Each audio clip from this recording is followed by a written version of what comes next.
depan pasca jika nanti Joko Widodo memimpin pemerintahan selanjutnya.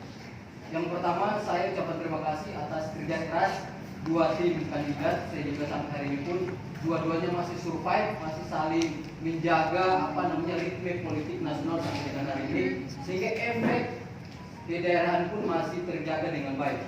Terkait dengan pertanyaan saya, yang pertama, mohon maaf.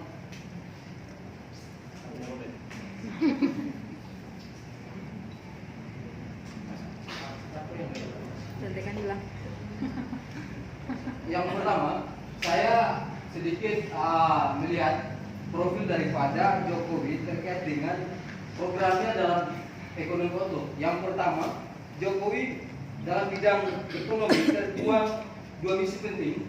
Yang pertama bahwa misi ekonomi tersebut, yang pertama ekonomi yang produktif, yang kedua mandiri berdaya saing, serta menciptakan pembangunan yang merata dan berkeadilan. Itu dalam skala ekonomi Jokowi.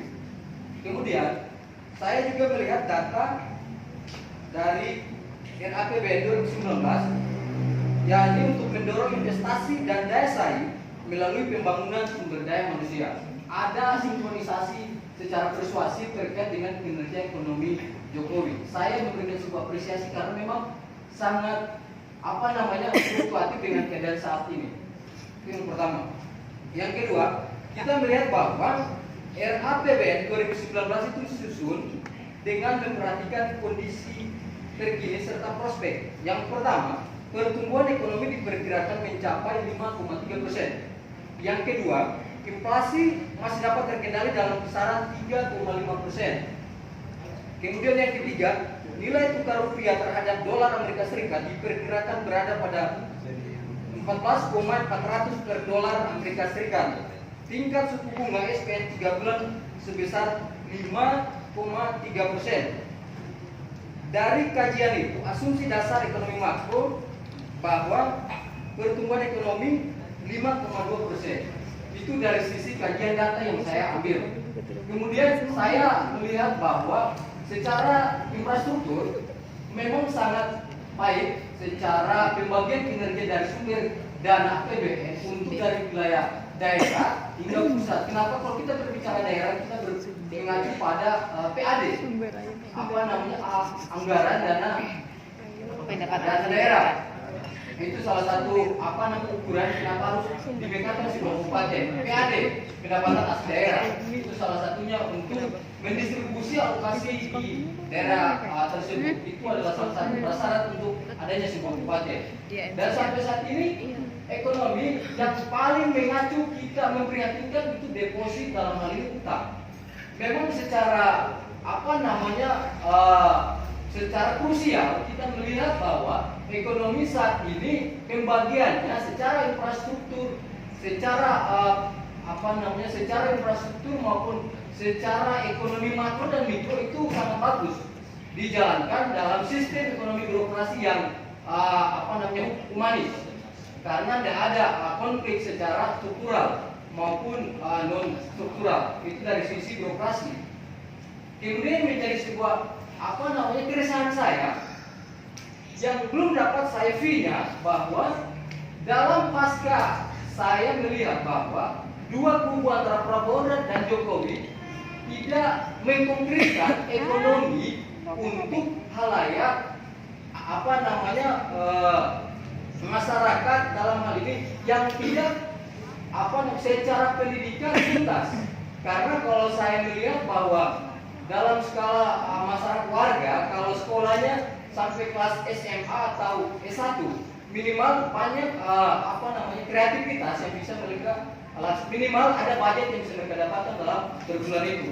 Yang menjadi konsentrasi kita bagaimana mekanisme melakukan sebuah kerja-kerja secara taktis dan secara konkret kepada mereka yang merasa tidak peduli. Kenapa? Karena setiap pemilihan umum kita memahami benar bahwa yang dikerok dan dibutuhkan adalah suara warga, dan yang paling dikirim itu adalah warga dengan khas yang tidak punya penghasilan.